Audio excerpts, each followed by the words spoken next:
inside for Alba. Alba will get the score. Fiddler, his farewell.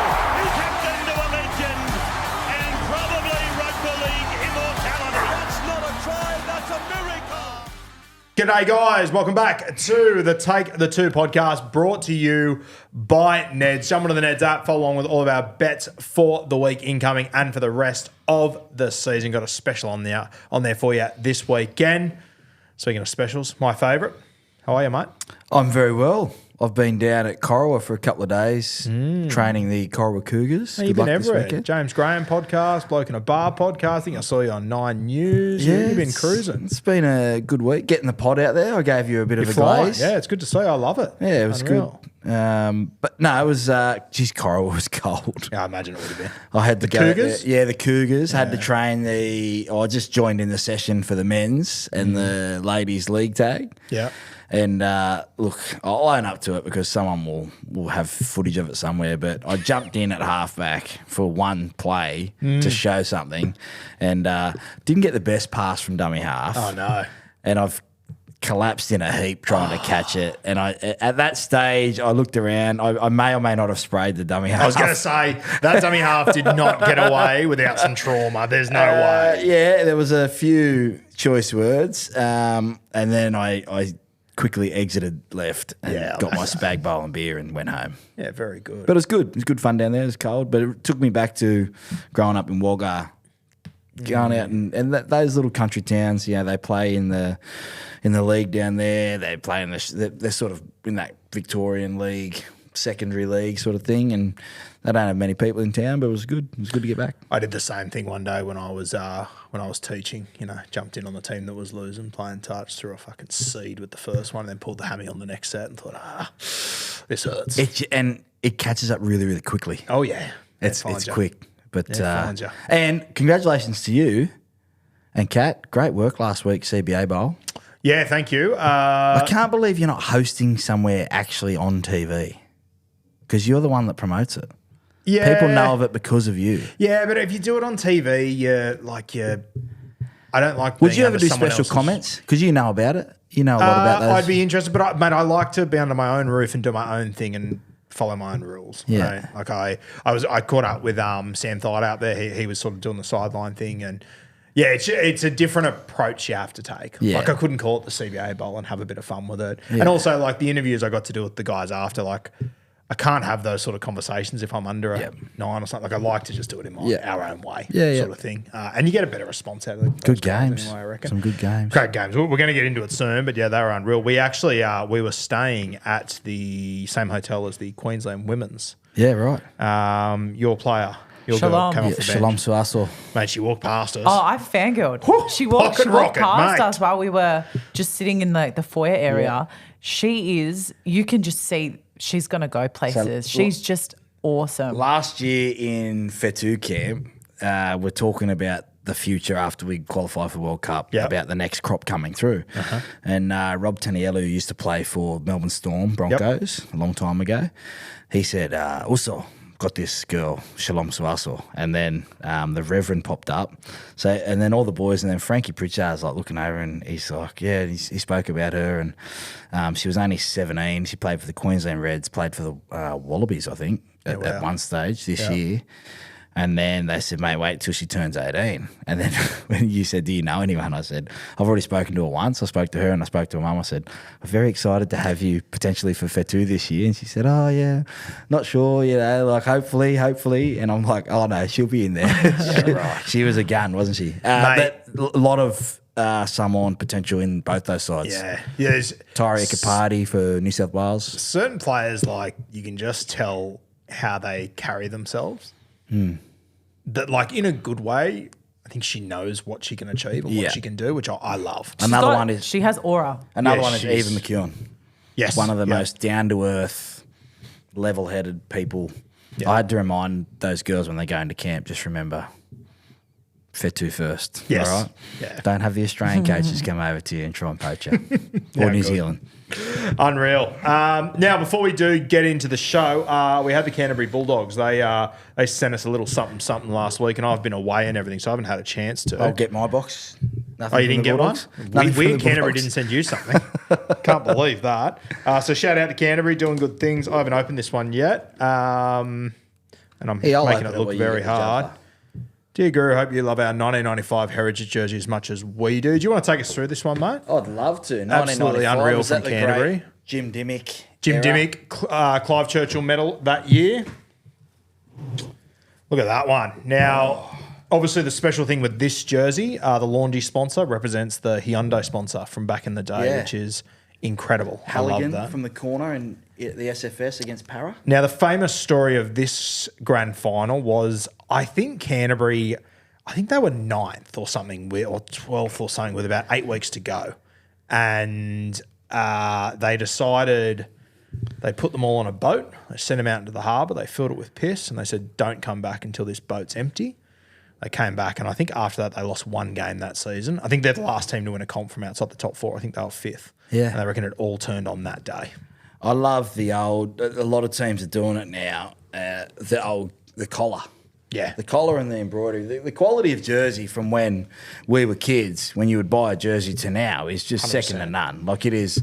Clubs are doing a fantastic job of getting those jerseys out. I love the collar. But you think about that game. Was that the game at the SFS where the Para bloke had a shocker and then Polomana nearly kicked it? Yes, Paul Carriage. Yeah, Paul Carriage. Louis Brown. Shout out Louis Brown from Earls. That's his favourite player, Paul Carriage. Paul Carriage is Louis Brown's favourite. I just ran into Louis Brown 10 minutes So ago. niche. Yeah, I'm telling that's you. niche Shout shit. out Louis Brown, one of his favourite players. He'll understand. wild. He always just brought Paul Carriage just with up. this jersey too, I pointed out on Twitter the other day that I loved how Laundry represented the Hyundai thing. It actually goes both ways too, I learnt that they reached out to Hyundai and said, do you mind if we represent your brand? And they said, yeah, we're just Bulldogs people, go for it.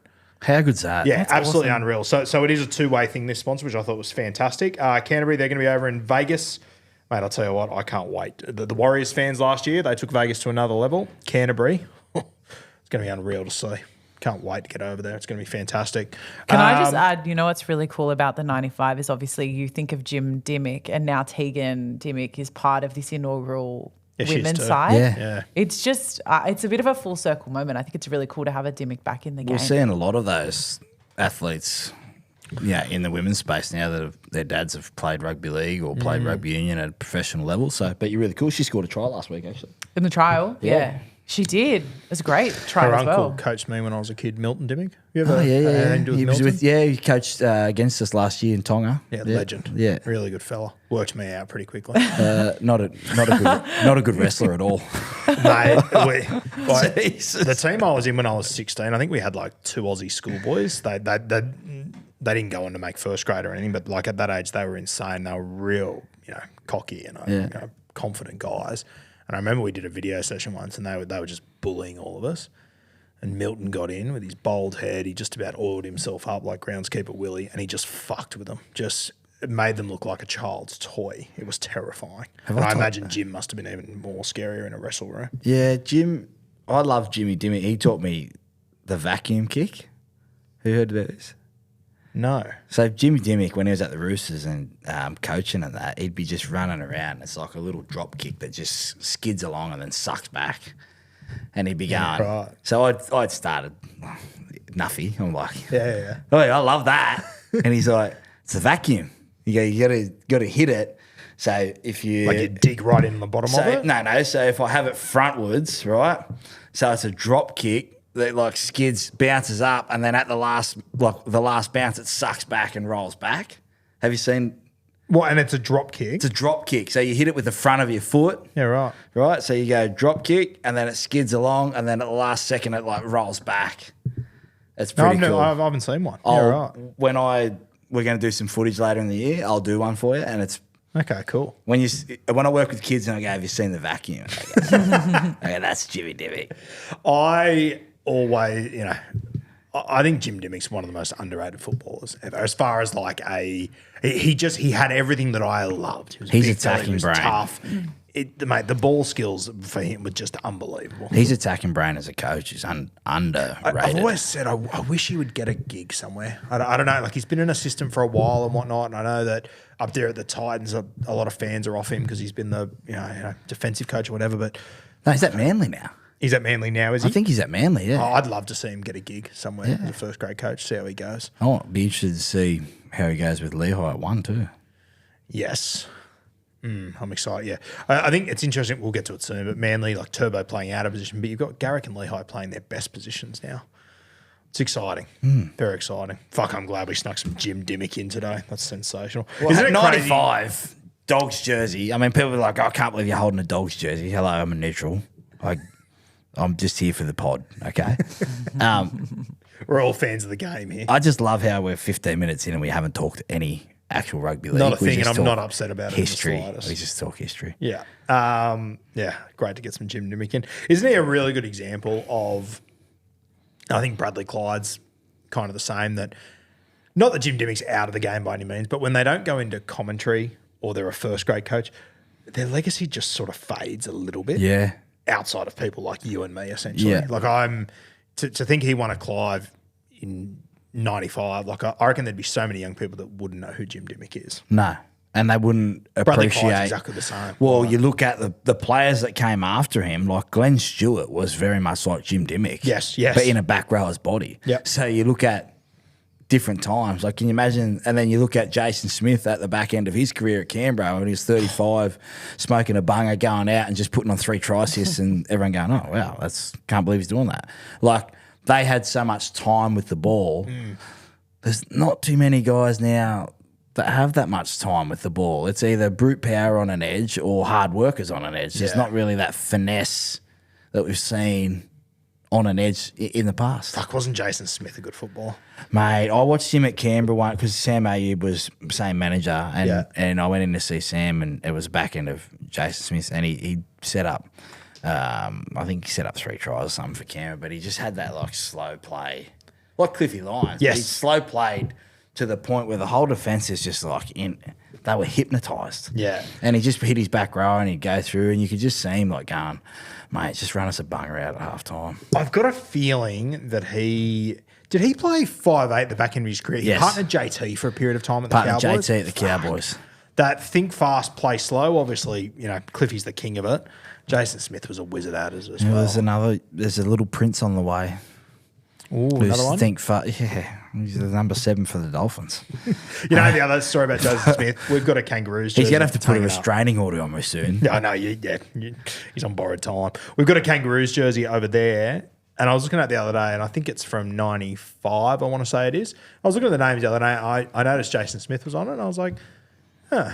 And I had a look at why he got there. He wasn't in the touring squad. They went over there. They had a few injuries, and he got brought into the squad because he was playing over there in England at that point. They brought him in just to essentially fill a squad there to do a post and whatnot. He did so well. He was the centre for the last game of the series against England. Right. Fucking insane. Called over there when they had a few injuries just to fill the squad. Who was he playing with over there? Was it Warrington? Couldn't tell you that off the top of the head. Let's have a look. I've got his career here. Looks like it was Hull. Hull FC. Yeah, I want to say. Yeah. Yeah, wild. That's crazy. That is crazy. That got away from us very quickly. What about everyone just listening, just going, can you two please preview the round at some stage? It's like, relax. We haven't seen each other for a week. All right, we've had Origin. Just relax. I genuinely believe that the people that tune into this love this kind of talk.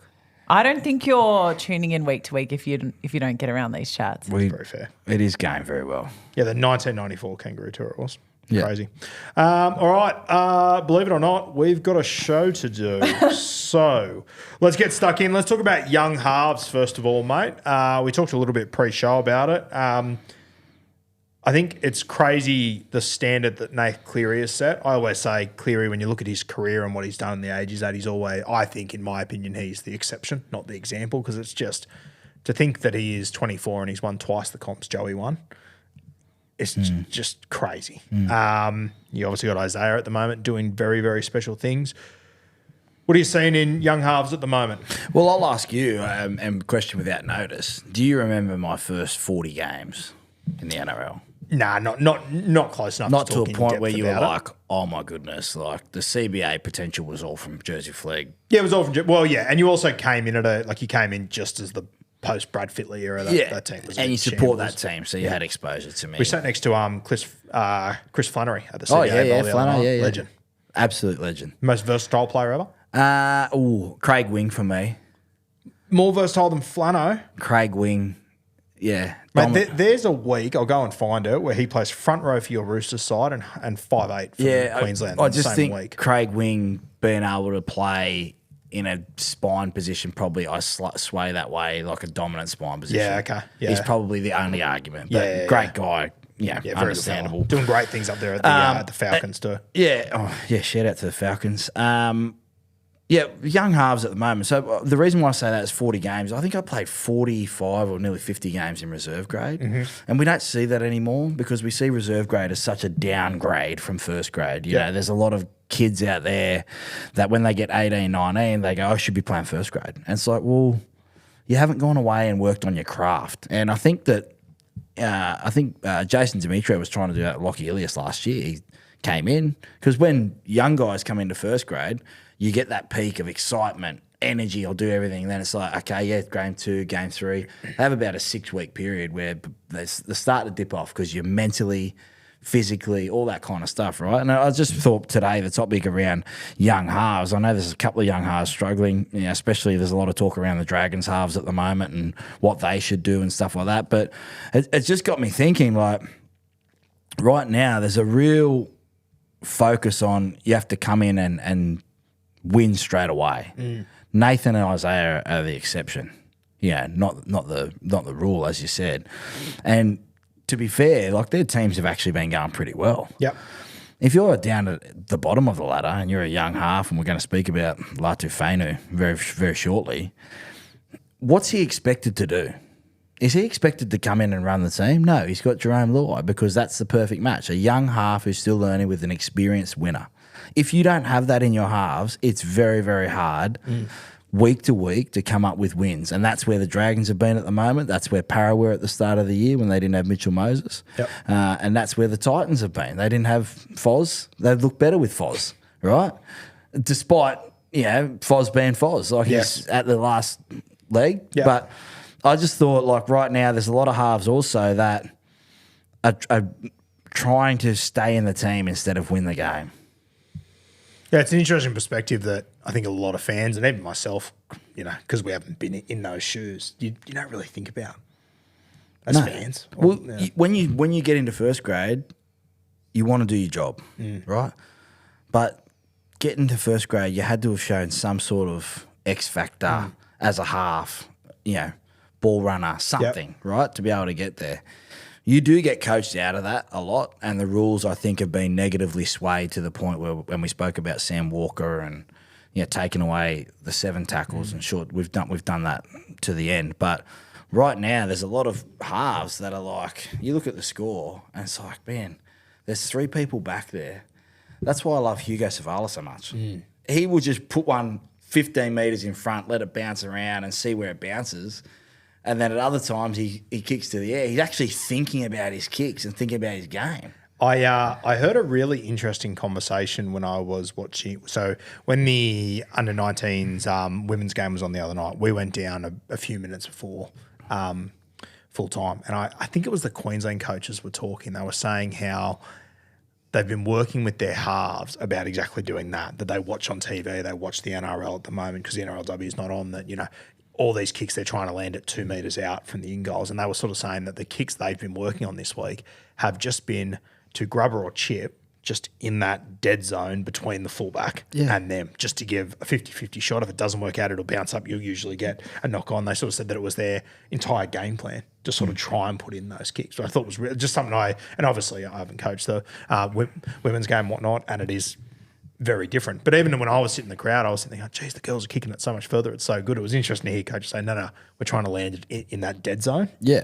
And I think there's not enough men, halfbacks and 5'8s that are doing that. They get so caught in the cycle. And we've spoken about knowing your identity. Like the Raiders right now, they know their identity, but you look at Jamal Fogarty's game, a lot of the times he kicks to the open side. Yes. He torpedoes to the open side trying to make a contest. So, they want a nitty-grittier and to a corner, but they also understand that we could get a result here. You know what I mean? Like there has to be a certain point on the field where you go, okay, we're up against it, but if I kick early here and I get a ball on the ground, I'm going to get the chase down there anyway. I think the young hooker from the Roosters kicked early the other day. Yeah, Benaya kicked early. And got the Daniel bounce. Tucker. Yeah. And then they scored that set. Wasn't a great kick, but the fact that he thought about it and kicked to open space and everyone's like, oh, my God. Yeah. And I'm like, thank God, young man. What a legend. He's kicked to open space and everyone's going, oh, he's found the space. You're like, that's what you're supposed to do. Yeah. And we see so many halves that are trying to I think they're trying to stay in the team instead of win the game. I've seen big deficits turned over really, really quickly this year in terms of lots of points scored by teams that go after it, the Bulldogs. You know, they don't win that game in Canberra if they don't go after it. They kick early. Burton kicked a couple of times early, I think it was, and they got on the front foot. Too many times we're just seeing guys potentially like trying to get into and just stay there instead of going out of their box. Like, when was the last time you saw a chip and chase? Adam Reynolds? Like, just playing footy. And I reckon the coaches, as much as they want the grind, at some stage you got to win. This has never been more open, this competition. Yeah. The team that can back their skill, that's why I love the Raiders. That's Injury-free. I love the old Jack Gibson quote, kick to the seagulls. Yeah. One of the greats. It used to be a stat in big league. I told you this. Kick to open space. And I used to pride myself on being in the top 2 every year. So that old one comes from when they used to play at the SCG, obviously, you know, on the East Coast there, and there'd be seagulls on the field, and they'd only go to where there was no players there, where they could chill out. So Jack Gibson's one was always kicked to the seagulls. Fucking cracker. Yeah. Just on Benaya as well, that put in that kick to Daniel Tupou on the weekend. I don't know if you follow him on Instagram, but he put up a thing the other day where he put up that highlight, and then he showed the highlight of James Maloney kicking to Tupou in the 2013 grand final, and sort of said, that was my favourite play as a kid, and I pretty much got delivered in first grade to the same How dude. good's that? 10 That's years, why he 12 was years later. excited. Yeah. Even How if it cool was is that? 40-4, he's just... Fucking unreal. And that's the difference. You know, I said last week with James Graham, there is an element, men's and women's, of people that love the lifestyle of being a professional at whatever you're doing. Yeah.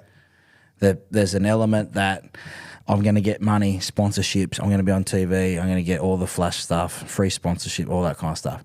Then there's the guys that love it and the girls that love it. And they continue to stay around. Gus Gould said to me, the hardest thing is not getting to first grade. The hardest thing is staying there.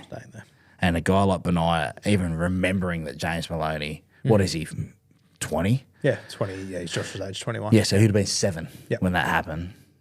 And yeah, that's what I love. You love that. Yeah. That's what I love. Yeah. Students of the game that actually love the game and would not, they just play. Now, let's move to, we've got this game on Friday night, 6 p.m. Manly Seagulls and the Tigers, a lot on the line here. What I do want to talk to you about is their decision at halfback. Latu's been named at 7, Luai at 6. What are your thoughts on this, and how do you see it playing out? Well, I think Benji would have gone to Jerome and said, he's our long term, this is the future now. Do you care if you wear the 7? And Jerome probably didn't care too much. Yep. It's not going to change his game. What it will do, maybe mentally, is unlock him a little bit more to run the ball. I think he's been dangerous in situations. I think he's been fantastic for the Tigers this year. Yep. Worth everything that he's got there. The fact that they're not winning isn't just because, I mean, he came up with try assist last week. But what I want to see from Fainu is don't lose what got you there. Don't turn into, I've got to pass the ball to Jerome because I'm in the number 7. He's still got to be able to run his short sides. He's still got to be able to run because he's been lethal through the middle of the ruck and distributing to the edges. So I'd be interested to see how that works. No, Jareen Buller changes the way they get Mason into the game. Yes. Yep. I think that'll be a growing pain. Yeah, I think what I do love about Mason, though, is that, would I rather have Buller? Yeah, but Mason's just an on-ball fullback. That's the thing that will help Yes, Fainu early because he doesn't need the ball, Mason, but when he gets it, he's flat stick the whole time. Yes. So I'm looking forward to it. I think it could be the start of a new era for the Tigers. Jerome, how does he get his touches? How does he stay involved in the game if Fainu's cooking will be the question. Guess what? He's done it for 5 years with one of the greatest halves, so he knows how to inject himself. He's coming off Origin form. I thought he was fantastic backing up 48 hours after the other last week off a long flight. So I think it could be exciting times for the Tigers. I love that Benji's just gone, yep, you're the halfback. I think it's one thing that Benji, and he might not be getting in the wins at the moment, one thing I do love about his coaching, mate, is that he coaches each player to what best suits them. Like, if you even look at the way he played with Galvin, he just let Galvin play his natural game, Yeah. will build around you. And I think Latu is a 7. I think Jharal Luai is a 6 personally. Both can probably do opposite roles, but I think that's where they both sit. I think it's a really good decision for them. I also like bringing Jack Bird into the starting side Yeah. this week. I'm a fan of that as well. He's ready for a big one, Jack Bird, I reckon. And agree. I spoke to Hook a couple of years ago about, because I was asking, there was a lot of talk about Luke Brooks. Yep. And he said sometimes you got to coach the player that's outside your game plan. Yep. And that's something that resonated with me. That, like I said, should I decide to go back into coaching, like you would do more of that individualised player stuff versus trying to maybe coach them out of it. That's what I was talking about before. Like, there's some certain players that can do certain things that you just can't. And you see what Christian Wolf's done. He's gone, we're going to go front door, you're going to be the main ball distributor. So, Benji's not going to, if they end up getting rid of Benji in 2 years, he's not going to be sitting on his hands going, I wish I did that. No, exactly right. I can't wait to see what he does with Kai Pearce-Paul when he gets a hold of him. What did we tip it 3 months ago? We said that'd be the perfect, or 2 months ago. Yeah, it's going to be a great little fit there. Very excited about it. Mate, CBA Bowl, it's come up a few times. What did you see in the halves up there? You got 4 very talented guys running around the other night. Actually, 5 or 6. There was a few guys in the halves, on the bench as well, that are halves, that are very good players. Yeah, I thought Rodwell, for me, looked the most composed. Yeah. He looked really comfortable in what he was doing and organised. I think he put that ball to Halangahu on an edge. That was the line, the ball playing, the timing. That was just fucking fantastic. Yeah, and that's why they're the elite at their age. Yeah. He's going to have to play some reserve grade and earn his time, and it might not be at the Roosters if Sherry Evans is there and Savala, and it's an embarrassment of riches. But I really liked the look of him. I thought Woods probably in that first half maybe was a little bit frantic in terms of organisation, but he started to get his running game on, and then he had that 20-minute blitz that was, if he stays on the field, maybe they win. I don't know. I thought Kobe Black, geez, I love that play before halftime. Yep. When it happened, I turned to Kat and I go, mate, Sowie's going to need a change of pants. Verbatim, he said it ended up winning them the game. Yep. It ended up winning them the game. They combined well. Both halves went out. The 5'8" for Queensland, his name escapes Andrews. me. Big, tall, Savala type. Mate, I'll tell you, like, bigger in person too. Yeah. He was I couldn't believe the size of him. And that last kick was just pressure. I just thought they all played well. I thought it was a really high-quality game. Yeah. Played by the elite guys. I thought Josh and Darius, coached them very well. It was nice to see some of those former guys around there. It was just a really good game. Yeah. I enjoyed the women's game as well. Yeah, the women's game was a cracker too. I thought just a couple of things for us. Like we put up that content the other day, interviewing in particular the 2 halves.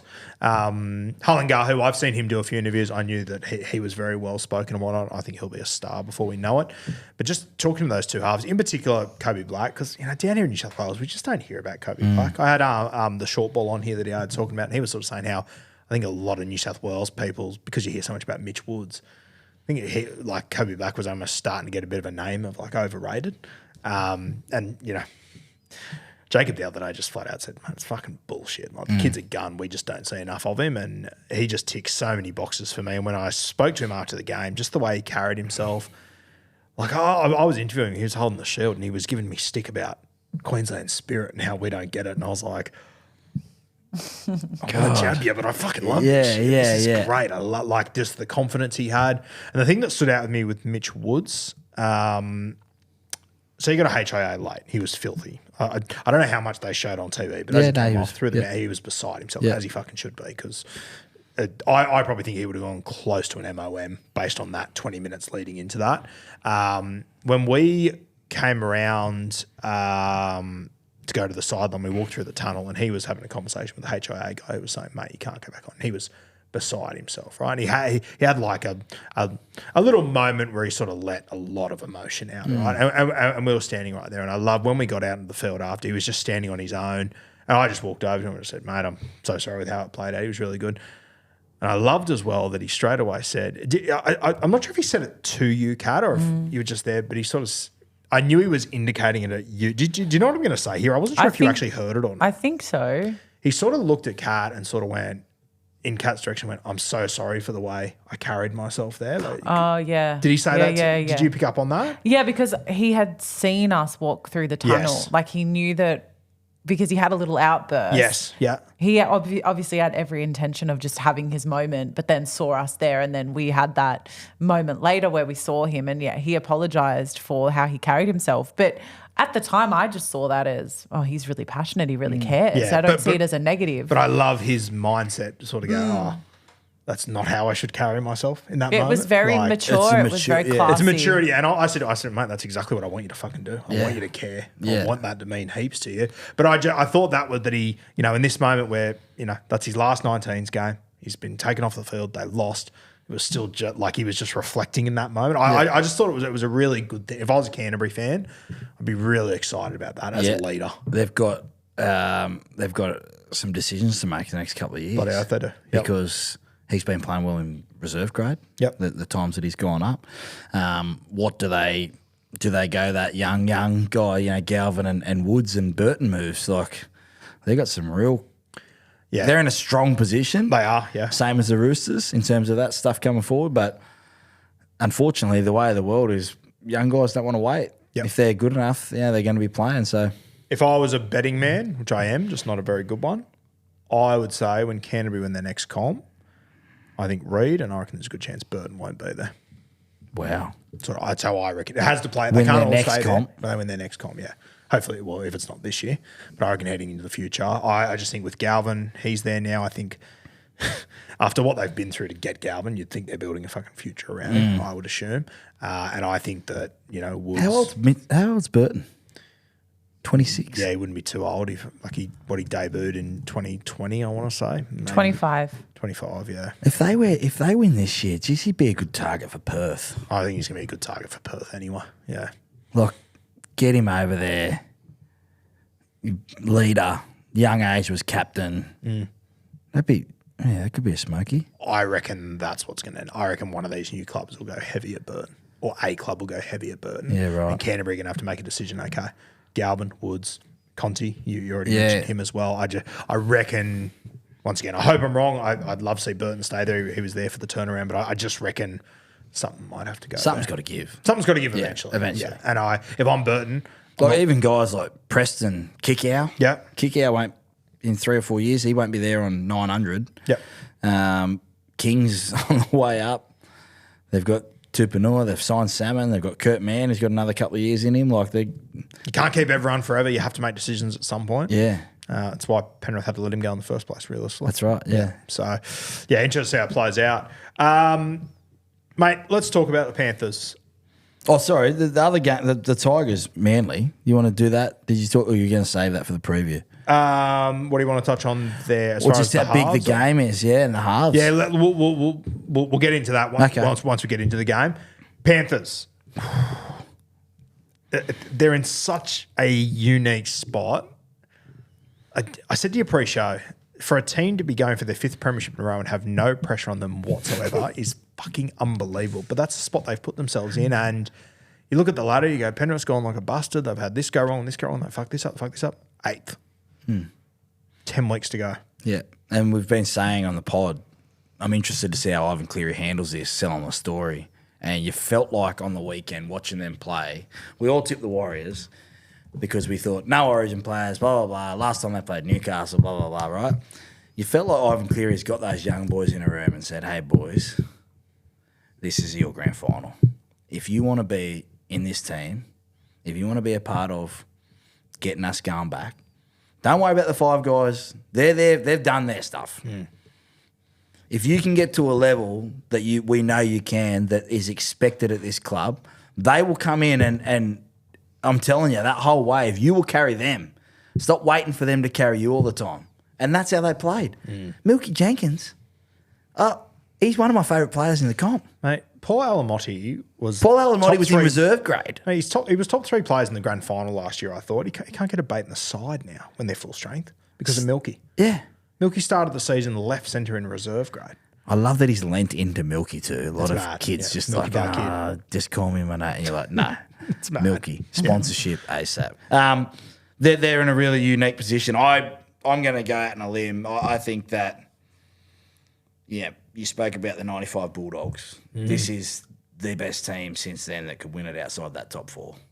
Yeah, I agree. It's not a thin limb. There's a lot of people on it, but if they just get an ounce of luck, they've got a semi good draw the next 10 weeks. They got the Dogs twice. I think they've got the Storm. There's a tough 3-week period where they go Newcastle in Newcastle, Melbourne, Canberra, Canterbury. Outside of that, it's a pretty good draw. Tigers, Titans. You go Souths, 1 and Para. 2. If you go 0 and 3, it's pucker. But if you go 1, Jag 2, a little bit of confidence, you all of a sudden, put it this way, no one's looking over their shoulders at like the other teams that are in the 8 and going, they can win. Yeah. But Mate, when everyone won, when they did the live ladder on the weekend and they saw Penrith up to 6, you could feel the whole momentum of the NRL go, oh my God. Shit. They were 17th. And then they put up the social media, a matter of 3 weeks, 17th to 6th. And you're like, oh my God, how have they done that? And like, they've gone 17 to 6 and they've been good. Yeah. They haven't been No. blow it away. They've been good. They've had 2 wins against Para and Tigers. I called both those games for 2GB. They were gritty, couple of try savers. Cleary special in one game. Sorensen tackled Buller a metre out. Like, it's documentary type stuff. And then they go to New Zealand and it's like, righto, boys, put the film on. What are you young blokes going to do? Sorensen turns into prime Sorensen from 4 years ago and just has a man of the match performance. Well done. You tipped him as well for try scorer. Thank you. It's only $9. Not a big deal. Yeah, no, it's just a small one. they It all scored- yeah, they counts. scored 2, it's fine. It all adds up. Yeah. Just on that as well, I think it's cool that Ivan, in this turnaround, goes to New Zealand last week, beats his old assistant coach that's getting all the praise. Then he takes on Serraldo this week as well. For next week, Could beat him 2 weeks in a row. a little bit of homework for Kat. Is there any way we can get Ivan's record against his predecessors, like his lead assistants? Who was it before those two, or was it just those two? So it was Serraldo, and then it was Webster, Yeah. and then it's Wallace as well, but Wallace isn't. He's still out there. Was Wallace the assistant when you were there? No, So- we were playing. We were playing together, meanwhile. Of course, he was in the Yeah. side. Yeah. So who was the assistant back there? Baz was for the last year, David Fairley. So against Trent Barrett. So it'd be Barrett, Serraldo, and Webster. Yeah, okay. Because it just reminded me, Bill Belichick has got this stupid record. Yeah. So did Nick Saban against guys that they get their own program and you're like, Andrew Webster in New Zealand, no Origin players. Like, it was just built for the Warriors. Yeah. And for them to go over there, like, what edge does he have? They defended, I think someone was saying they defended like the Warriors have been defending. And they scrambled like the Warriors have been. It's like, you out-Warriors the Warriors? I'm just having a look to it. Like, we should go through the whole thing. Like back Next to, week. Yeah. Next week. Like his assistant coach at the Warriors was Tony Iro. Because where else has he been? He's been at the Tigers, Warriors, Tigers. Yeah. Okay. I'll have a look into Is it. that just a deep, nuffy question? Heaps deep and nuffy. It's nuffy and deep, and it's deep and nuffy. Deep in the and I love glutes, it. it's close to a tickle. It's dangerous. There'd be movement. No, there'd be movement. There'd be clenching. It's just like deep heat on the hammies, don't clench.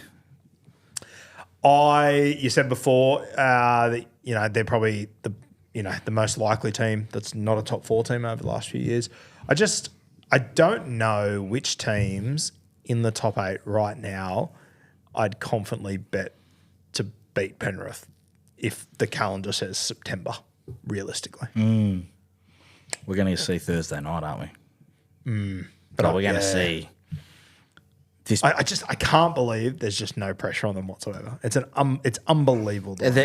I said to you, they've almost got people cheering for them. It's almost sort of the inverse now. Yeah. It's almost like, can they do it? This is going to be one hell of a story. And you're like, they've won 4 in a row. Fuck. Well, they literally cannot do any more. That's why I get annoyed. My wife doesn't listen, so she won't ever hear this. Love you, babe. They lose a game. She goes, well, I don't know what's going wrong. I said, you've won 4 in a row. Give someone else a turn. And then Panthers fans, one of my best mates is a Panthers fan. He's like, yeah, I just don't know what's going on this year, mate. I'm like, they're tired.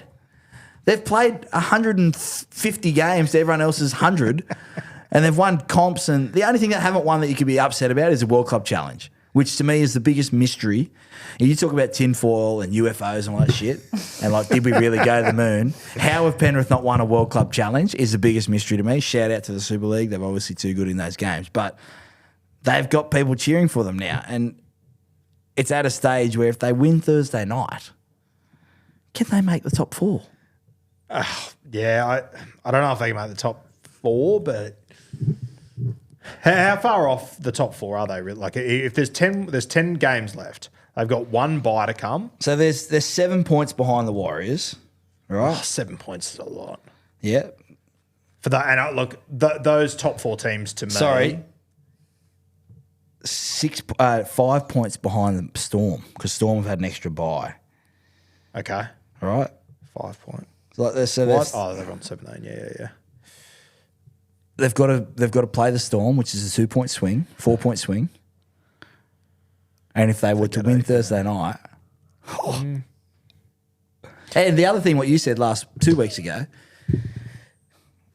good luck, Bulldogs, Raiders, Storm, Warriors. If you finish in the top 4, imagine if you have to play in front of the Bulldogs, you lose, or you have to go to Canberra or Melbourne, and you come back and Penrith go beautiful. Yeah, a call. Yep. We've only won 3 here in a row. It's a home game for us, boys. Oh, we're in the away sheds. Oh, filthy. Been here before. Yeah, we know you just played your grand final last week too. Yeah. I'll tell you what, wouldn't it be funny, and I don't know if they are, but if the Bulldogs were to wear this jersey this weekend, that'd be like their remake of the 95 jersey, the last team to win from outside the top 4 against Penrith this weekend. That is a nice jersey. Could be a little omen heading into the future. Wouldn't it? I personally think the argument's dead. I think the 4 in a row is the greatest team we've ever seen. Do you agree? Well, we weren't alive for the 11 in a row. The 11 in a row was the 3 in a row. Para 3 in a row. Sure, I can hear Para. The 11 in a row, no salary cap, unlimited tackles. Yeah. It was a different game. It was a fantastic achievement. Yeah. But I don't think it's in the same category. I think with the salary cap, the way it is, and the way they've done it in COVID. They've done it losing players. They've done it so many different ways. Like, teams have given them their best shot. Well, the year after you win, you get everyone's best shot. Yeah. They've had everyone's best shot for 4 years. Yeah, bloody oath. And still found a way to do it. And the closest anyone's come is the Broncos. And you hear about, we're 15 minutes away. Yeah, great. Plenty of time for Nathan Cleary, who's immortal status. Yeah. Don't get angry. No, I want to clear the air on that. Right? Because I did say he's an immortal, but I want to see him dominate Origin. And then he did. But this game 3 cements. Yeah, he will if he plays. Yeah. Okay. I feel sorry for Nath this Can we Origin just? series. I feel like Super Mario Brothers. We're in and out of drains talking. I feel really sorry for him this Origin series. The way that this injury is timed out, and even if they win this series, people aren't going to give him. Well, if he credit plays for it. tonight, tomorrow night, well, Thursday, tonight. If he plays and they win, and he gets a little bit of confidence, so who do they play next week? No idea, Penrith. Penrith play. They have a bye. They got a bye. Yeah, round 18. Yeah. Into Origin. Tomorrow night we'll see everything we need to see whether he's playing Origin 3 or not. I hate seeing halves with hammy guards and groin guards. And my understanding is that if Mitch Moses was available, they wouldn't have played Nath Cleary. That's what I've been told. If Mitch Moses was in the squad, they would have played him at halfback. Burton. Luai Burton. Luai Burton, yeah. But because they didn't have a 7 because they didn't have a proper 7. We need a timer. What do you think they'll do if Cleary's no good? I think they'll go Cartel. They won't go Burton, Luai? No, you can't go Burton, Luai, in my opinion. With all due respect to Burton, no. I think it's no-brainer. Isaiah? Yeah, has to be. Yeah. If you're true to your word, Laurie, about form, and he's the hottest halfback in the NRL, and he's a good player too. Yeah, I can hear the argument for Adam Reynolds. Cat. Oh, you missed it. No comment, You're just mate. too deep in the talk. It was good. It was kind of like when you were talking about Craig Wing before. I was going to say most versatile because also could have been a model. Yeah. Oh, my roomies throughout my career, Anthony Minicello, Craig Wing, Damn. Matt Cooper, Damn. and they had me Matt sneaking Cooper. cans of Coke and Mars bars. They're all having organic water, and Organic Peter Wallace water. was always fit. But yeah, I had good sorts. Yeah, it could do worse. Could do much worse. Who do you reckon was the best looking bloke you ever played with? Craig Wing, Wingy? yeah, Not he close. was. No, I don't think so. If you pull up a photo of him and have a look, like, He looks the same as he did last week. well, he was Nothing's changed. in 05 when I started playing first grade. He was like moisturising and they'd get teased, and like I wish I was moisturising. I probably need, to be fair, I probably need more, less eating, more moisturising, probably. But yeah, Matt Cooper, great sort. Yeah, Pete Coops was... Like they'd go, Pete Coops, like 04, 05. So I got him 09, 10, 11. And like people would go, who's your roomie? And like Matt Cooper, and girls would just go insane. And I'm like, yeah, he's just nude walking around the room and has his tuna, which stinks out the room. And we'd be sitting there watching movies, laughing, and he's just nude on the bed. Sounds awful. All right, question of the week from Levi Christie. Where do you think Jharal Yow Yeh would sit in terms of top wingers if he wasn't forced into medical retirement? I don't know how high it is, but it's bloody high. Yeah, I mean, without looking at the top 10 wingers, Yep. we forget how good he was. Another example of being the exception, not the example, is Brian Tyler. I think just what he's achieved at such a young age and everything. But, mate, Jharal could just do everything. And, like, he's so much bigger than you think he is. Yeah, that would be the thing that I remember about Jharal was he was so big and so fast. Yeah. Like he could glide. You look at some of the fast movers, Tabuai Fido, the Fox, like those, he was gliding. And that time where he turned Jono inside out, like that was just peak Jharal. Yeah. Yeah, the corkscrew. Yeah, the corkscrew, turned him inside out. But yeah, he would be very highly ranked because he was sort of starting to do that stuff that BMOS was doing around finishing. I think they were both the wingers for a test match maybe together.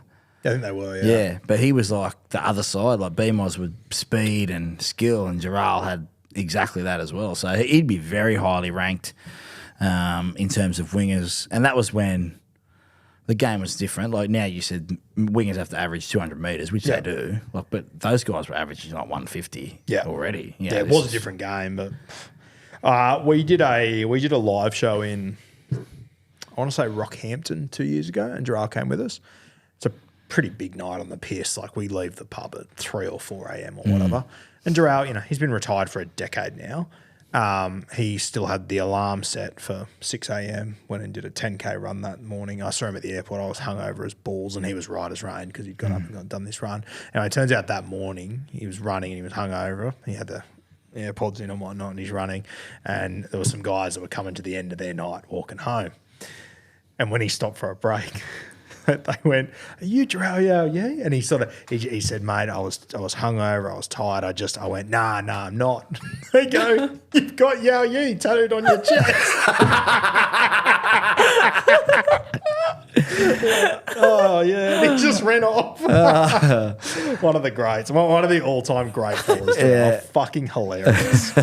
I think people forget just how good he was. Yeah. Like at How the many age. games did he play? Yeah. How many games do you reckon he played? 60? 60 on the nose. Yeah. 60 NRL games. Never 33 seen that tries. before. 60. How many tries? 33. Yeah. So Yeah. he was going. Yeah. fair. 3 games for Australia, 3 tries. 3 games for Queensland, 2 tries. Did you play an All-Stars game with him? I think so. He played 10 Did he play in the and first 12. one? Yeah, the 10, the first one. He was in that one? Yep. That was one on the Gold Coast, wasn't it? Yep. Seabus, yeah. Fuck. Sprightly left centre just scored the match-winning try. What was the celebration after? I stood up on like my spear. Spear, Yeah, that's right. I fell on the spear. I sat next to your mum in that game. Yeah. Such a small world. She remembers you, creep. Not creepy on my mum, just creepy on me. Like, Yeah, well, it had nothing to do with your mum. Believe me. I was a bit jealous. I said to my mum, who was sitting there, I go, "Fuck, this chick's even keener on him than I am. yeah. This is wild." Did you run in my pop? You would have talked to my pop for sure. I can only remember your mum. It was a long time My ago. grandma and pop. My Was that pop would get 15 on a years bus ago? and just go, Hey, mate, how you going? Good. Yeah, James Howard's my grandson. Yeah, he's playing out there in the headgear. Love you, Pop. Unreal. Great question. I think Jharal would have been right up there with the very best of them. He had a spot locked down in the Australian side, the Maroon side. Had it not been for that injury, I think he would have. I mean, it's hard to push back on. He would have played 30 Origins, I reckon. Yeah. He was in there so early. No one was going to force him out. Nah, he was in that. When did he play Origin? He played Origin. So he played in 10 and 11? Yes, yep. Yeah, he played. So he debuted in 2009 and he played for Queensland in 11. Yeah, so he would have been at least 3 series because they didn't change their team. Yeah, and he played for the Kangaroos in that 11 year. as well. Yeah. Fucking Great insane. player. Great guy. Actually, he played for the Kangaroos before he played Origin, played in the Anzac Test, then played Origin. There's a trivia question, all those guys that All those played. dudes that played. Yeah. Yeah. Michael Wayman, That played Australia. Kangaroo before. Yeah. Regan Campbell-Gillard. The better one is the Kangaroos that never played Origin. Ooh. Chrissy Lawrence. Yeah. Yeah, Chris Lawrence played for the Kangaroos, didn't play. Luke Keary ended up playing Origin, didn't he? He did. Yeah, He was another he was one in for a while Adelaide. there. What's that? His game was in Adelaide, I think. I think it wasn't was too. Yeah. That I hated that jersey. The only one I'm talking about, the Yeah, cattle shit- dog one. shit blue house. one. Absolute shocker. Just stay. Why don't they just sign a deal that it just has to be sky blue? Sky blue and hey sponsors, don't put a giant red fucking W on the chest of it. Yeah. That shits me more than anything ever. Will we ever see what the Broncos did? Like no sponsors. No, never. Unfortunately, I don't think so.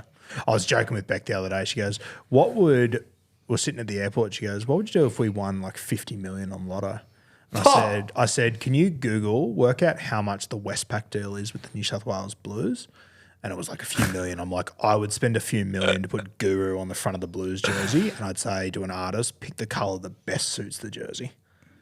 I'd love that. I can tell you right now, if I It won shits me when I look at that if I won fucking 50 Maroons million. jersey and it's got a white W on the front. We're left with a red one. It just looks shit. Well, ours should be black, shouldn't it? Yeah, should on be the anything, Blues. like if they can go white for the Maroons one, why can't they do it for the Blues one? Oh. Shits me. What would you do with your 50 I million? wouldn't be spending it on sponsorship. Would you buy 50 million worth of fucking 1990 Kangaroo Tour tapes? No, I'd Share got them with those. me.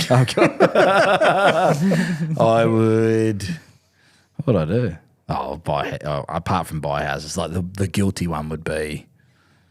We're going to Super Bowl, surely. Yeah, I'd love to be able to have enough to just do this year round. 50 million. would Going do to it for you. games.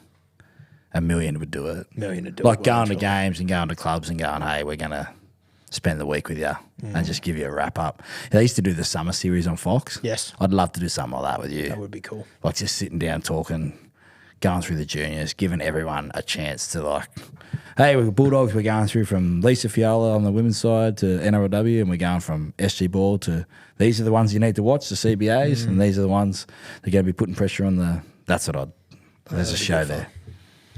All right. Let's get stuck into the games this weekend. This is a preview show, believe it or not. Mandu, Yes. how are you? I'm good. I'm just writing 53 minutes on our timestamps is how Fuck long a it took us to get to our game previews. Actually pretty good because it feels like longer. It did feel like My longer. wife just texted me and said, still coming tonight. I said, yes, I'll be. Yes. I'll be on the late, way. but I'll be there. I think the Jim Dymock segment went for 41 minutes, so we've done pretty fucking well. Shout Okay, out started Jim again.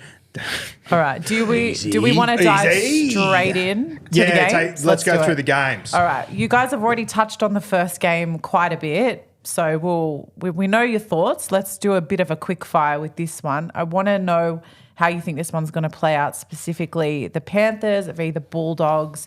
This one is at CommBank Stadium. Kickoff at 7:50 tomorrow. Bulldogs favourite in this one, $1.73 on Neds. Panthers outsiders at 2.10. I think the Bulldogs get this one done in a tight affair. What do you reckon? I'm going to go the same, but there's a huge watch on how they approach this game, the Bulldogs. This is, obviously it means a lot of guys that are friends and all that kind of stuff. CommBank, I mean, Penrith fans, if that's not a sellout, I know it's a Thursday night, but seriously, they need they need you right now. They're on a run. You need to keep that momentum. So I'm with you. I've got the Bulldogs in a tight one, but I'm not going to be surprised if I'm texting you 15 minutes in going, holy shit, they're back. They're back. I think that left edge for Penrith will get really tested this week from Preston and Critter. And those Yeah, no boys. Scott Sorensen. Yeah, That's Sorensen a out. huge So out. Papali'i moves there, but yeah. He's actually looked better in the middle. He's looked heaps better in the middle. Yes. Yeah. It's going to be whether that last week for the Panthers young guys is we're here, we can do it, or hey, we're here, we can do it. Yeah. Next game, Endo. Another big one that you guys have been talking about. I'm personally very excited to see this. Lehigh at fullback for Manly. Turbo in the centres against the West Tigers at Four Pines Park. Kickoff at 6 p.m. Who have we got? Yeah, I'll be out at this one. Looking forward to that. Be on the Good Day Hill doing good things. Manly at $1.46 on Neds. West Tigers outsiders $2.75. It's a 6.5 start for the Tigers. I have no idea. Genuinely have no idea in this game what's going to happen. I think Manly, but I'm all at sea here. What are you thinking? Career defining for both these clubs right now in the immediate future of Anthony Seibold and where the West Tigers are going. This will be 6 in a row if they lose, I think, which is, I mean, they've improved, but if they lose this and they're in that wooden spoon fight over the next month, I think that'll test the patience of the Tigers fans. Look, the head says Manly. I'm going to tip an upset. I want to say the Tigers. I think Fainu, Bird starting. There's enough there. Mason's a ball runner. He doesn't need the ball. He's going to compete. Jerome Luai back in the 6. He'll be in for a big game to cement his origin selection. I'm going to take the Tigers. Jeez, they've lost 5 in a row. One of them was the Melbourne Storm game when they got absolutely decimated. They lost a game to South Sydney by 10 points. Outside of that, they haven't lost a game by more than 4 points. Last week showed enough that, yes, they've improved. Nice. Last week was the most West Tigers thing I have ever seen. But at some stage, you've got to be mature enough and win the game. Yeah, with the ball in hand, let's pull. And I reckon Fainu. Outrageous. Yeah. I'll take Tigers. I'll take Tigers. Yeah, I'll go Manly, but I like the Tigers with a start in that one. Next game, Ando. Next game, Friday, 8 p.m, late game. We've got the Knights taking on the Raiders. This one is at McDonald Jones Stadium. Who have we got? Knights outsiders $2.90, Raiders $1.42. I think this is a real danger game for the Raiders. I'm going to take them in a close one, but 7.5 line with the Newcastle Knights. I would swallow that up personally. What are you thinking? Agree. At some stage, and maybe a little crack last weekend, like we're on the road, we'll get the beers on the bus, that Ricky Stewart mentality. Yes, they've been good. The expectation, I spoke about it last week, starting to creep in. Yep. They're second. They want to go for minor premiership. I think they can win the minor premiership, the Raiders. Yep. But this is a danger game. Knights last week, 316. Sorry, they were outsiders last week. I think they were 360 or something ridiculous last week. Yep. And they won the game in a different way. They looked excited in attack. Uh-huh. That needs to happen again. KP going into Origin. I think Raiders, but Knights. I think it'll be very tight to the Raiders. I'll tell you one thing I loved about Newcastle last week. Obviously, Fletcher Sharp got injured. That sucked. But, man, I'm loving Phoenix Crossland at 13. I think it's given them Good real player, direction. Mate. And when I'm watching that role that Phoenix is playing, I have concerns about Dill Brown being a 7. But I wonder if with Phoenix helping him, just leading the side around like he is, I wonder if maybe that could. The worst thing that can happen for the Knights this weekend is they can go home and the attack sucks. Mm. Yes, yeah. Like if they are boring with the attack and go back to kick to a corner, try and arm wrestle Raiders will smack them around. But if they had a little bit of energy last week, like Bradman Best, he Dynamic. Dynamic, fast, angles, running, kicking. Ponga looked involved. Crossland hopefully unlocks that a little bit. But you want to see that excitement. Yeah. They need to win at home. If they're going to do anything this year, this is it. Yep, agreed. Raiders in a tight one, Knights with the start. Next game, Mando. All right, we're into Super Saturday, starting with the Broncos versus the Waz at 3 p.m. This one is at Suncorp Stadium. Was, in my opinion, at a disrespectful $2.40 against the Broncos here. Broncos have won 2 in a row. I thought last week they finished really well. I thought it had more to do with the Sharks shitting the bed than the Broncos being unbelievable. I still thought defensively they were just getting holes punched in them constantly. I like the Warriors in this game, mate. I think they go over there, they get the job done. I'm a little bit worried about the Warriors after what I saw last week. Really? Metcalf, has he been named? He's been named. Not expected to play. Apparently he is. Okay. But I sure as fuck wouldn't be playing him, but apparently... It just looked like he needs a week off for whatever reason. Ben Hunt at 9, that could unlock the Broncos' attack, I think. So last week was definitely a danger game they could have lost. I mean, if you had said the Broncos would be 5th. Has Ben Hunt been named? I think he's back this week, isn't he, at 9? Did I read that, or have I gone No, early? I'll tell you what, you got tricked into the same thing as I did. There was a thing that said Hunt returns. I think it was Jaden Hunt. Oh, one of those fucking headlines. It got me too. I actually thought that earlier in the week. He gave me a heart attack that I missed it. No, he's not back yet, Ben Hunt, but he's getting close. Okay. Yeah. That headline got me too because I remember being filthy. Well, it's at Suncorp. I think the Broncos. They're 5th for all the shit they've been through. And insane. Michael Maguire was going to lose his job 2 weeks ago, but the comp's that open that now he's safe. Geez, Reece Walsh was good last week. So was Ezra. Yeah. Like they're just starting to cook a little bit. This might be their slot. Like sometimes as a player, you just have, like for us at the Dragons, it was Friday night, 8 o'clock. Yeah. Or Sunday afternoon. We just didn't lose because it was just like, yeah. Why? What do you... Friday night, weekend off. The house is rocking. We're going well. Put the boots on. Sunday afternoon meant you didn't have to train much during the week because it was usually a short turnaround. Yeah. So you had the Saturday, so you'd have Monday off. Everyone else is getting ready to play. You're still recovering from a win. It's just you just have those slots. We didn't like playing Saturday at 5:30. It just was like a ugh. Yeah, Titans o'clock. Yeah, it's like the 6 o'clock slot. You're like, no one's really there. Yeah. You know, you want to unwind from work, so this is their slot. Yeah, I'm going to take the Warriors in this one. I reckon they'll get the job done going up there. Next game, Endo. Next game, this one is at 5:30 p.m. We have the Lomax Gutho Cup, the Dragons versus the Eels. This one is at Wynn Stadium. Parramatta at 220. I'm kind of liking it. What do you reckon? Yeah, I've obviously had a bit of a tough week. Look, I'm just looking at the game. I really liked what the Eels done last week. I think that'll give them a lot of confidence.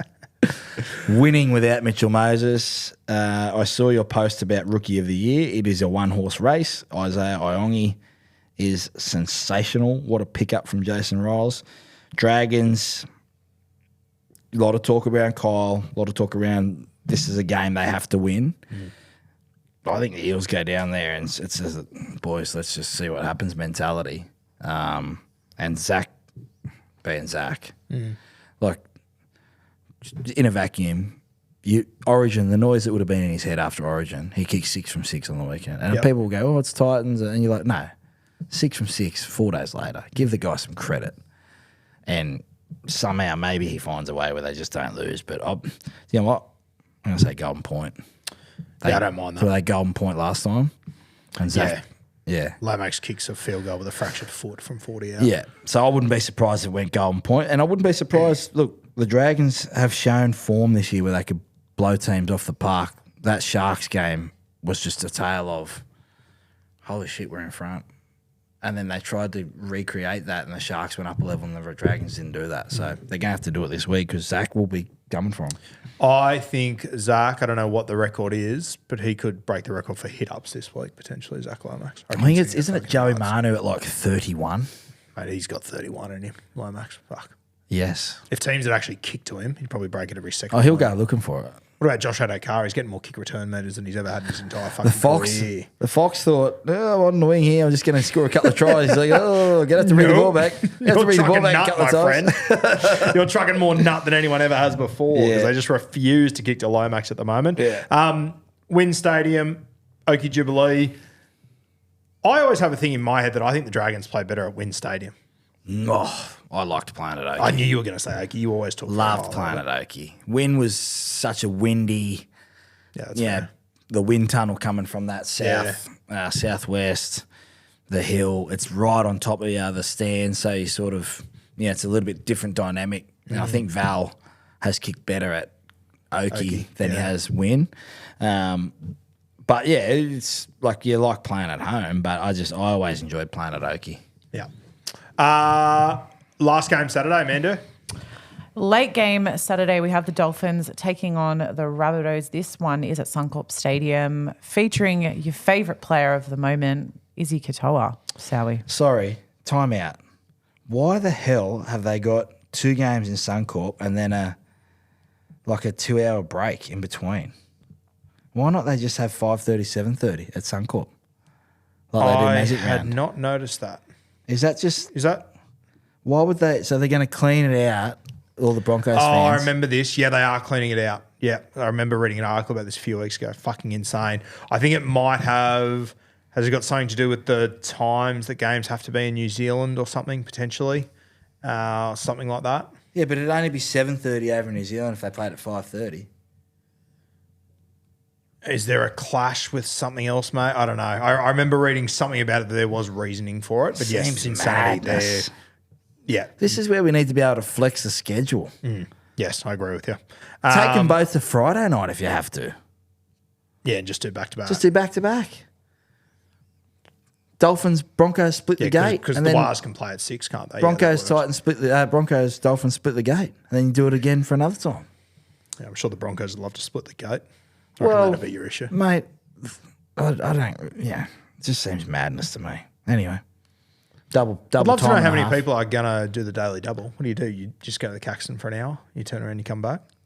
Well, I think you'll have 50,000 for the Wars Broncos, and I reckon you'll have 25,000 for the Dolphins Yeah. Rabbitohs.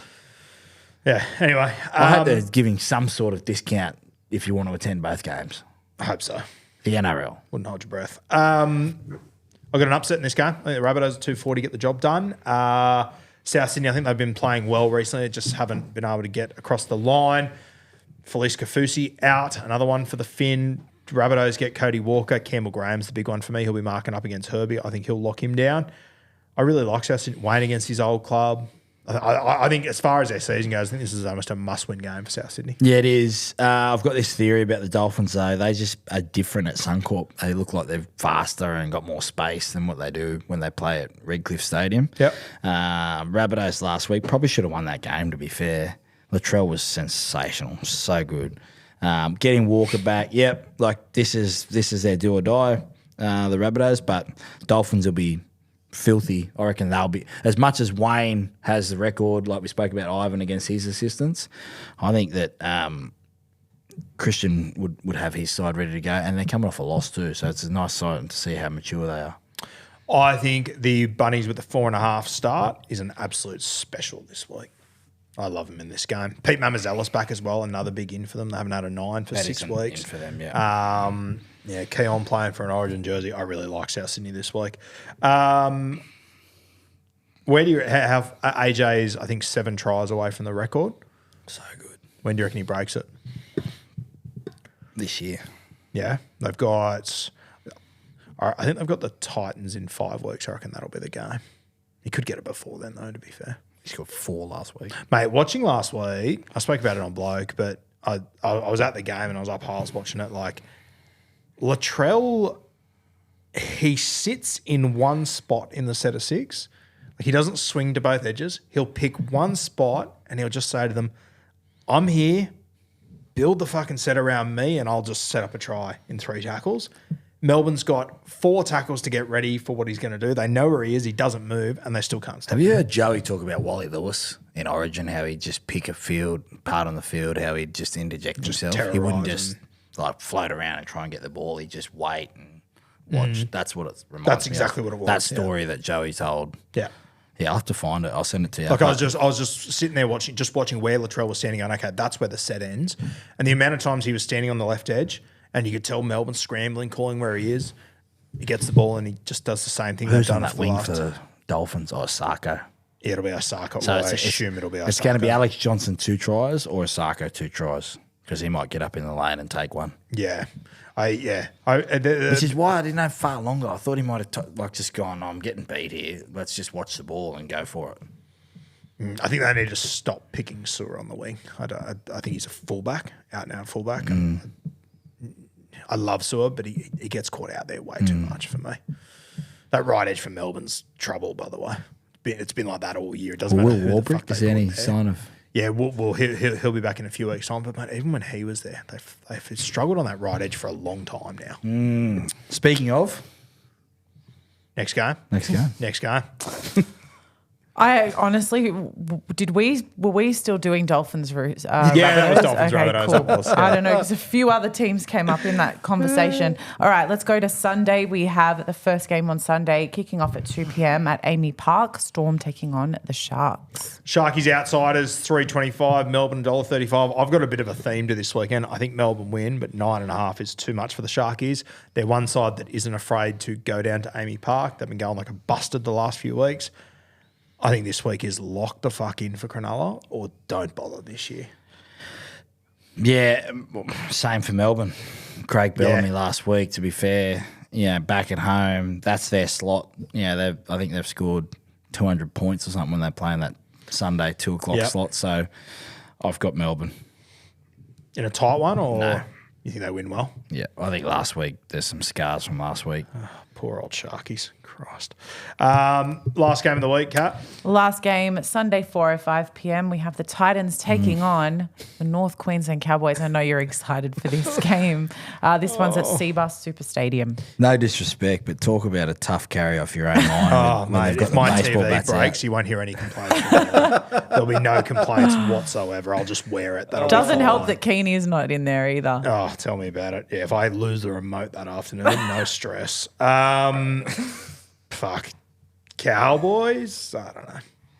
Our weekly Scott Drinkwater Supercoach value, I think he'll get 78 this week. Well, he's a genuine captain option this week. He actually did pretty well last week, considering how poorly they went. I think he scored 80 or so. He did pretty well last week, all things considered. 73 he got. He's a genuine captain option this week for a lot of people. 78 for me this week for Drinky. I don't know.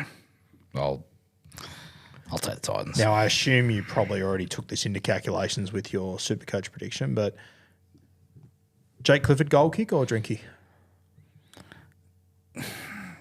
I don't want to be that old man. I'm not happy with Drinky's techie. Talk to me about that. What do you mean? Well, he's sort of starting so far around that when he comes through and he almost has to straighten up. It looks... I don't remember him kicking like that. Yep. I think he's changed his style.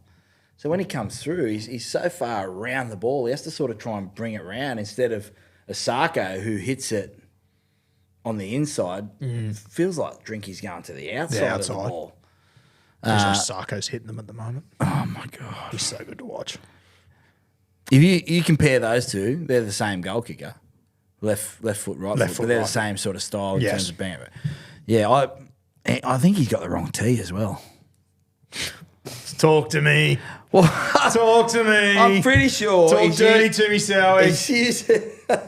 He's using the one that's high, like for the goal kicks, for kickoffs. That's got the thin base. Yes. And it's got the smaller, like. Is this a sharpshooter, or is he just using like one of the black? No, this is a sharpshooter. The Halligan ones. Yeah.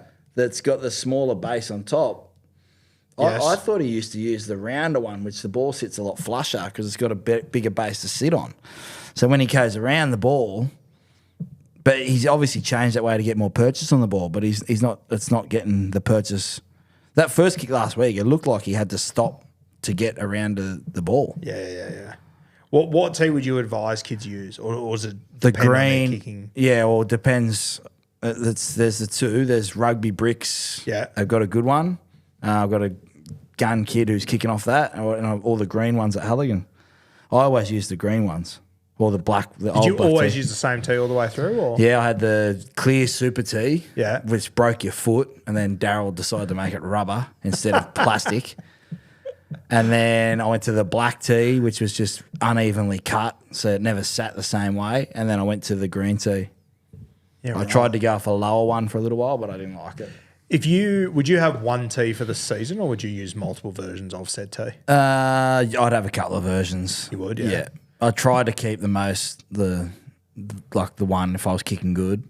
Same with boots. Like I wouldn't change boots unless I needed to. How does it work, or Did it work when you were playing? Like would you pack tees in your kit bag or would Yes. they team you No. bring them? Yeah, right. I could get on a plane and be comfortable that I've got my mouth guard, boots and tee and headgear. And what you take multiple tees with you on the plane? That's my responsibility. I just take one tee. You would only take the one. Yeah, right. Okay. Interesting. That was my responsibility. Mouth guard, boots, headgear, always in my back, carry on my person, as they say. Do you ever forget you take your tee anywhere? Never? Do you ever lose one in transit? Do you ever? Can't. It's sitting above me. Sorry. When I say in transit, I also mean like at games after them. Do you ever leave it around anywhere? Someone else's responsibility? Nothing? Like your first I'd one? pick it up and put it to the kit man and he'd give it back to me. Love that. How good. When you're at home and you were picking your tee though, did you have a few to pick from? Like, or you just stuck to the one that was to the one, and then consistent? if I needed to change it, I'd change it. Yeah, right. Why would you need to change it? Oh, if I didn't kick well that week, if I felt like it had gotten out of shape, if I put it in my bag the wrong way and gotten out of shape or bent, yeah. How many tees do you reckon you went through in your career? Not your first many. grade career? Not many. Like double digits or? Yeah, but the black one I used in Jersey Flag, I had one all year. That was it. Yeah, right. So I love that story that Matty Johns tells that whenever he had a bad game, he'd burn the boots on a fireplace. yeah, I'd throw the boots out. And start again. Yep. Unreal. Is that all of our games done? Can't do it anymore. Yeah, I'm going to take the Titans. I don't know. Oh, yeah, I'd say the Cowboys in the gives a fuck cup. We've only been going for 3 hours on this pod. Yeah, it's been an innings. Guys, make sure you jump on the Neds app. Follow along with our bets this week. I have got my weekly bet that's a monster. Knights plus 12.5. Warriors plus 12.5. Cronulla plus 12.5. South Sydney plus 4.5. Try scorers AJ and Campiera. A bit of a safe one there. $14.42. That's my unit scooper this week. Jump on the Neds app. Follow along with that. Leave in the comments, guys, any questions you got for me and Sowie next week. We can dive into them. Then we'll probably have an Origin preview the week after, so stay tuned for that. We done? You had enough of me? I'm done. Done? I'm just texting the missus. I'm He's on my way clocked home. out already. Finn. Thanks, guys. What are you really gambling with? For free and confidential support, call the number on the screen or visit the website